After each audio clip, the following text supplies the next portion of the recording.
The Pixel 9 Pro XL sets new records for having the brightest screen around and has the longest battery life in a Pixel, but the minor camera and processing performance leaves more to be desired, especially when it's $100 more.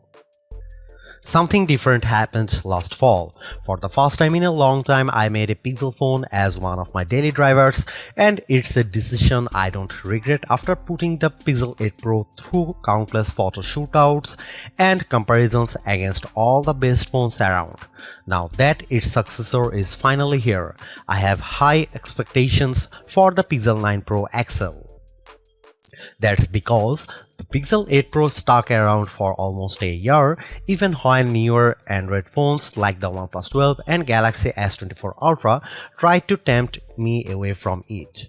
Google's rearranging its Pixel lineup because instead of just one flagship model, we are getting two Pro models instead. Technically speaking, the Pixel 9 Pro XL is the direct successor to the Pixel 8 Pro because of their similar sized screens, whereas the Pixel 9 Pro has a much smaller display. I break down all the details about them in my Pixel 9 and Pixel 9 Pro versus Pixel 9 Pro XL comparison. Given the opportunity of the iPhone 15 Pro Max and Galaxy S24 Ultra, Google's arming the Pixel 9 Pro XL with bigger upgrades like newer cameras, more helpful AI features, and a stronger, more durable design. In my Pixel 9 Pro XL review, I will see if it's a worthy update that could convince people to choose it over rival phones. Frankly, I'm annoyed that we are getting back-to-back price hikes because the Pixel 8 Pro launched at $100 more than its predecessor last year with its $999 starting cost. And now with the Pixel 9 Pro XL, it's up by yet another $100 to a starting price of $1,099 in the US. This effectively ends one of the best parts about getting a Pixel phone, their discounted prices. Pixel 9 Pro XL pre-orders are available right now with steep discounts on the flagship phone when you do a trade-in, although it will be available online and select retailers starting on September 4. There's a total of 4 colors at launch: Obsidian, Porcelain, Hazel, and Rose Quartz. I do miss the Bay option for my Pixel 8 Pro, but I do like the Rose Quartz color of my Pixel 9 Pro XL review unit because of its lighter tone. I'm really annoyed that the base starting storage is still 128GB. First and foremost, I love the redesigned camera hump on the back of the phone because it's much more pronounced than ever before. The elongated pill-shaped protrusion in a departure from the edge-to-edge camera bar in past Pixels, but it's exactly what it needs to set it apart from other phone designs. Apart from the camera arrangement, the design of the Pixel 9 Pro XL makes it look eerily similar to the iPhone 14 Pro Max due to the polished metal trims that are now flat as opposed to contoured. I know others may like this change, but it doesn't feel as comfortable to hold as the rounded edges of the Pixel 8 Pro, so it's something I'm just going to need to get used to. Despite this, at least it's still sporting the same matte gloss surfaces as before to give them that always clean, smooth look. Google claims that the design is twice as durable as the Pixel 8 Pro with its IP68 construction, especially with Corning Gorilla Glass Victus 2 protecting its screen. During its Made by Google event, the company made an outrageous claim that Pixel 9 Pro XL 6.8-inch Super Actual display reaches a peak brightness of 3000 nits. I didn't think it was ever going to get close to that in our testing, but I was mistaken. Hands down, the Pixel 9 Pro XL has the brightest screen we have ever tested, reaching a blinding peak of 2469 nits, a substantial improvement over the 1526 nits of the Pixel 8 Pro. And you know what? It shows outside when I play the same 4K HDR clip, with the Pixel 9 Pro XL being noticeably brighter than the Pixel 8 Pro. But it doesn't end there either, because this OLED panel looks marvelous with its rich color tones and wide viewing angles that barely show any distortion when I look at it from an angle. This record-breaking mark is hard to believe, more so when rival phones like Galaxy S24 Ultra tops out at 1326 nits. I am starting to believe that phone makers are leaning on software more so than the hardware to propel their cameras, and the Pixel 9 Pro XL is proof of this. That's because its triple camera system consists of a 50 megapixel main camera, 48 megapixel ultra wide and 48 megapixel telephoto with 5x optical zoom.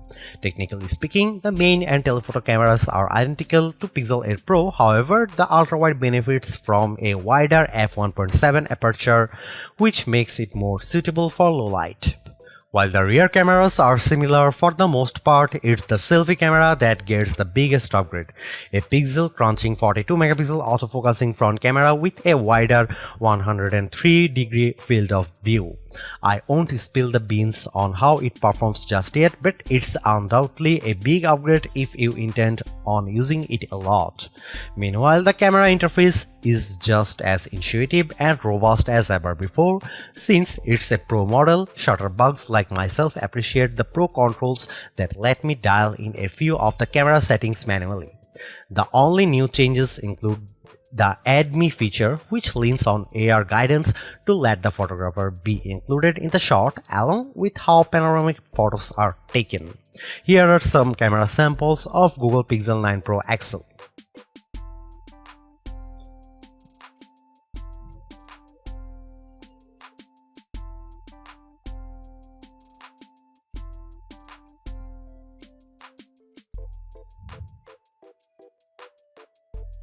Another reason to choose the Pixel 9 Pro XL is because of its ability to shoot at up to 8K 30 FPS, whereas the previous Pixel 8 Pro caps out at 4K 60 FPS. On one hand, I like the extra utility of 8K recording because it gives me more playing zoom to edit videos by cropping them or adding digital pans or zooms in my video editing software, but you will need a high performance machine to handle them. While there are plenty of shooting modes and settings to adjust with video, like choosing between 24, 30 or 60 FPS, it still lacks full manual controls to get me the look I really want to go after. Here are some video samples of Pixel 9 Pro XL.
The biggest area of opportunity for the Pixel 9 Pro XL is without a doubt its processing performance, mainly because last year's Tensor G3 underperformed against rival chips like Apple's A17 Pro and Qualcomm's Snapdragon 8 Gen 3.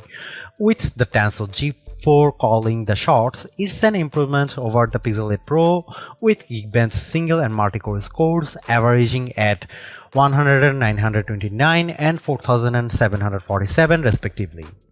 On paper, it beats Pixel 8 Pro's scores of 1699 and 3666, but it trails the performance benchmark results of the iPhone 15 Pro Max and Galaxy S24 Ultra. Despite this, I am happy to report that its performance is buttery smooth and responsive with all the normal functions I do on my phone. I am also pleased by how it manages to keep more apps in memory with its upgraded 16 GB of RAM, which means less refreshing if I am multitasking. Over on the graphics performance side of things, it's a minimal gain running 3D benchmarks Wildlife Unlimited test to see how its GPU handles. Its 55.63 FPS score in well in line to what I expect out of a flagship device, but it's barely an improvement over the Pixel 8 Pro's 52 FPS score. And compared to the Galaxy S24 Ultra and iPhone 15 Pro Max, the Pixel 9 Pro XL doesn't come close to matching their insane frame rates. But don't let GPU performance tests be the single determining factor, because I loaded up Age of Origins and Modern Comfort without any hitch to either of their performances, even when there's a lot of action happening. Clearly, there are improvements with the Pixel 9 Pro XL. Apart from its brighter display and longer battery life, everything else about the Pixel 9 Pro XL feels like its modest upgrade at best, which is made tougher due to its $100 price increase. While the new AI features are helpful, I was hoping for bigger improvements around its camera and processing performance. Given that the Pixel 9 Pro has the same exact camera arrangement as this, there isn't much justification on picking the Pixel 9 Pro XL for photography. And compared to its direct rivals, the Galaxy S24 Ultra and iPhone 15 Pro Max, they definitely cost more but have better performance overall.